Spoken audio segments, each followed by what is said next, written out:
इतना कह करके सती जी सीता का रूप बना करके उस दंडिकारण्य की भूमि में पहुंची। तब तक राम जी क्या कर रहे थे? सती रूपाम सतीम दृष्ट्वा जपन्नाम शिवेति चा विहस्य तत्र विज्ञाय नत्वा वोचद रघुद्वः। जैसे ही भगवान राम ने देखा कि देखो देखो सती जी ने सीता का रूप धारण कर दिया, सीता रूपाम सतीम दृष्ट्वा। जैसे ही राम जी ने ये देखा कि सती ने सीता का रूप धारण कर दिया, तो राम जी जो अभी तक ये कह रहे थे कि हे खगमृग, हे मधुश्रेणी, मेरी पत्नी देखी है तुमने? बताओ बताओ किसने मेरी पत्नी को चुरा लिया? जो राम जी अभी तक वन में भटक रहे थे, अपनी पत्नी को ढूंढ रहे थे, उन राम जी ने जब सती जी को जब सीता के रूप में देखा तो लिखा है वही राम जी शिव जी का नाम जपने लग गए और राम जी के मुख से सब कुछ भूल गए और जपन नाम शिवेति चा, शिव जी का नाम जपने लगे, शिव शिव नाम जपने लगे। ये दशा जब किसने देखी? सती जी ने देखी तो भगवान सती जी स्तब्ध रह गई और भगवान ने सती जी से पूछा, सीधे पूछा, हे मां सती, आपको मेरा प्रणाम है। प्रेम तस्तम सती ब्रूहि क्वसंभुस्ते नमो गता एकाकी विपिने कस्मा दागता पतिना बिना। हे मां सती, तुम इस जंगल में अकेली अकेली क्यों घूम रही हो? हमारे भोलेनाथ कहाँ है? इसी श्लोक की व्याख्या गोस्वामी जी ने की है। जोरी प्रणाम जोरी पानी प्रभु कीन प्रणामो पिता समेत लीन निज नामो कहो बहोरी कहाँ वृष केतु विपिन अकेली फिरई के हेतु। हे मां, मैं दशरथ का पुत्र राम आपको प्रणाम करता है। आपको मेरा प्रणाम है। माता जी प्रणाम। अब ये बताओ कि तुम इस जंगल में अकेली अकेली कहाँ घूम रही हो? हमारे भोलेनाथ कहाँ हैं? कहाँ हैं?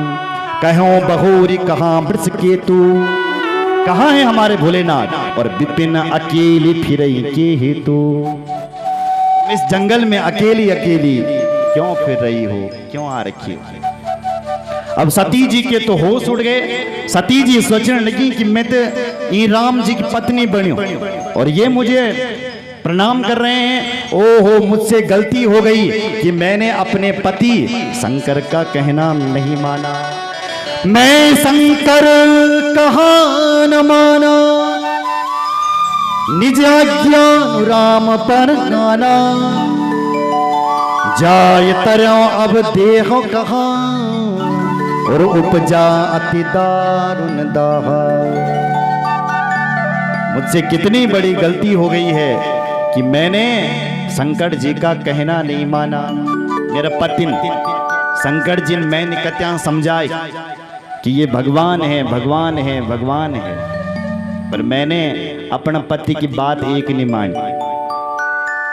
बोलो जय श्री राम।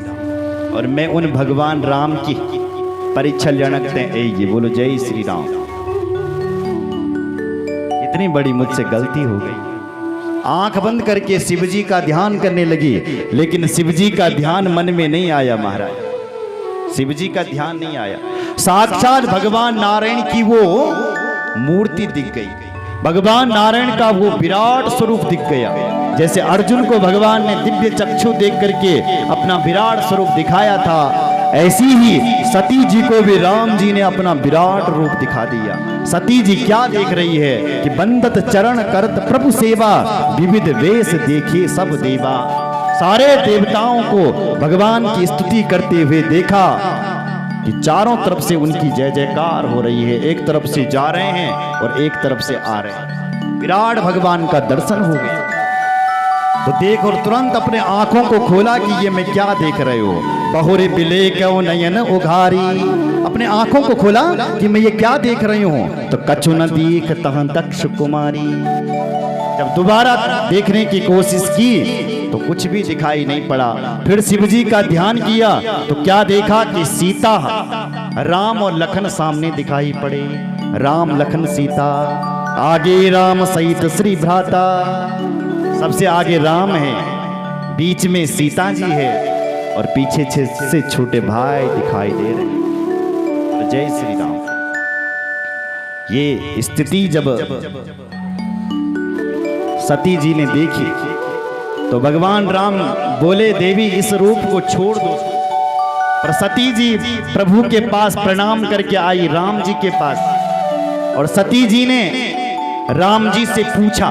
अब ये कथा रामचरितमानस में नहीं लिखी है, इधर देखो मेरी ओर, ये कथा केवल शिव पुराण में लिखी है। सती जी प्रश्न कर रही है राम जी से, राम जी मैंने तो सुना था कि मेरा भगवान शंकर ही सबसे बड़ा है, मेरे भगवान शंकर से बड़ा दुनिया में कोई नहीं है, इसलिए हे राम जी आप ये बताओ कि आप मेरे शंकर से भी बड़े कैसे हो गए, आप इसका उदाहरण बता दो। मैं तो सोचती थी कि मेरा शंकर बाबा ही सबसे बड़ा है, पर तुम शंकर जी से बड़े कैसे हो गए। कथम प्रणम्य त्वं तस्या सत्यम ब्रूहि ममाकृता कुरुनि संशयं त्वं माम सामलम प्राप्नुहि भृतम। मेरे मन में संशय है कि तुम कथम प्रणम्य, तुम प्रणम्य कैसे हो गए शंकर जी के। दुनिया तो मेरे शंकर की पूजा करती है, मेरा शंकर तुम्हारी पूजा, तुम्हारी जय जयकार कैसे करने लग गया। अब राम जी एक नई कथा सुना रहे हैं, बोलो जय श्री राम। राम जी कहते हैं, सुनो देवी, सुनो माता जी। एक दाही पुरा देवी शंभो परम सूत कृत विश्वकर्माण माहुई